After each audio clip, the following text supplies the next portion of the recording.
Marty Logarius is another optional boss from a pretty unique part of the game's story. Not really connected to anything, but a part of everything and what it does. Canehurst is pretty far out in the world, but it's got some cool stuff going on. The problem with this guy is he's a huge asshole to fight. He's really cool, really unique, great boss design. I love everything about him, except actually having to fight him. In his first phase, he's really, really evasive. He rarely swings at you like that. It's super rare. Just watch your timing getting up because he loves to catch you.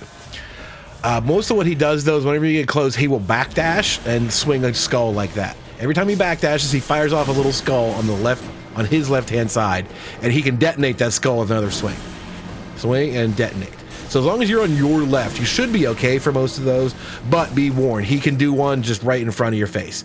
If you're too close, he can just throw a skull and it does 80% of your damage, like that one. There was no avoiding that.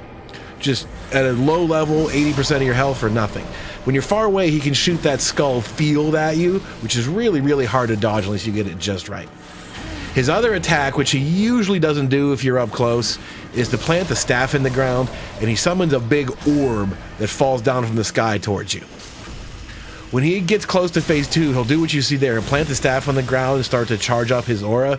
He has some kind of like defensive buff system that I don't fully understand, but when he goes into phase 2, he becomes a lot more physical. He won't do the backdash skull crap anymore. He swings at you with his weapons a lot more. His sword hand is really fast and hard to parry, but when he swings with the scythe, you can usually catch that. The other thing he does in phase 2 is what you just saw, where he plants the sword in the ground and uses it to summon like magic sword projectiles. First thing you do is shoot the sword.